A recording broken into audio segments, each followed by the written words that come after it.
Welcome back to my channel. I'm Advocate Manjeet. I hope you're all doing fine. So today's video is going to be a continuation of the SRA series. So last video तक मैंने SRA section 5 तक discuss किया था. Section 5, 5A, 5B and 5C. So I'll continue with section 6.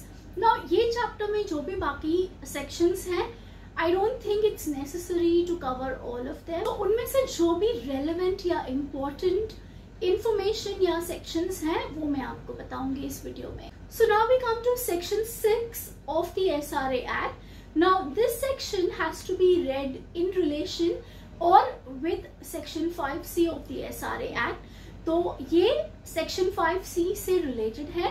So अगर आपको जानना है कि section 5C में exactly क्या है तो आप मेरा previous video check out करें, वहां पे मैंने details दी हुई हैं.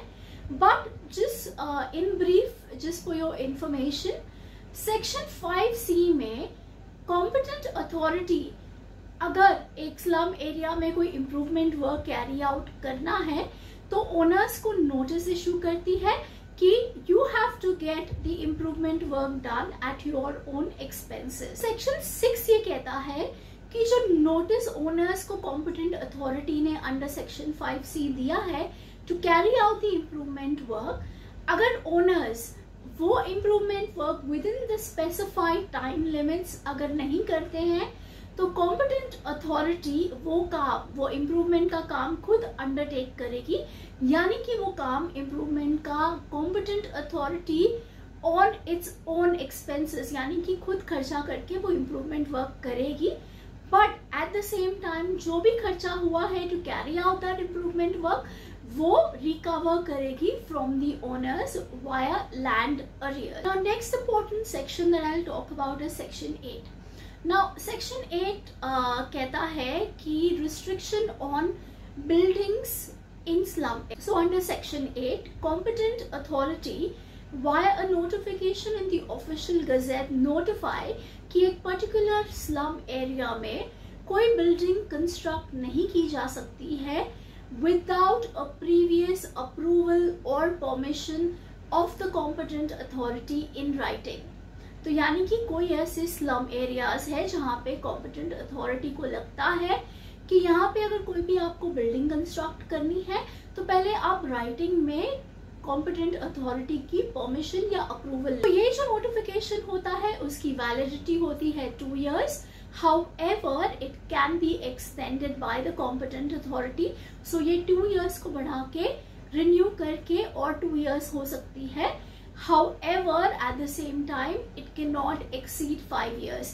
यानी कि उसको अगर extend भी किया तो भी वो 5 years से ज़्यादा extend आप उस notification की validity को नहीं कर सकते हैं. And in a situation अगर किसी को permission चाहिए to construct a building in the slum area, वो in writing एक application देगी competent authority को, giving out all the details. उसे check करने के बाद, scrutinize करने के बाद में जो भी interested parties है उन्हें सुनने के बाद, जिसने application दी है उसे सुनने के बाद the competent authority will decide on it. या तो वो grant करेंगे permission या वो रिजेक्ट कर सकते हैं. And this permission which the competent authority gives could also be subject to certain terms and conditions. So यानी कि जो परमिशन आपको कॉम्पिटेंट अथॉरिटी से मिलेगी उसके साथ में कुछ टर्म्स एंड कंडीशंस भी अटैच्ड होंगे जिनको आपको फॉलो करना है. With that I and today's video. From this video onwards, I'll keep my videos of a shorter duration.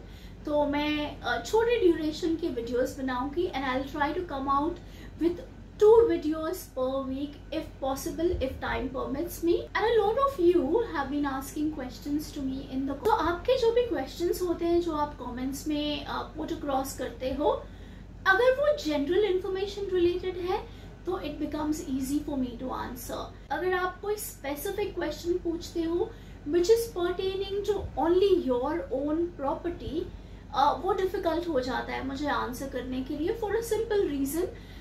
For me to give you a proper answer, a correct answer, उसके लिए मुझे ज़्यादा details की ज़रूरत होती है.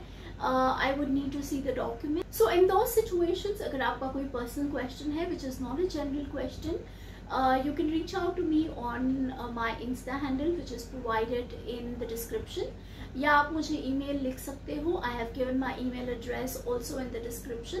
वहाँ पे आप ज़्यादा information share कर सकते हो with regards to the query that you have, and hopefully I'll be able to answer that. So continue leaving comments in the comment section. Also like, share and subscribe to my channel, and I'll see you all in my next video. Till then, keep learning.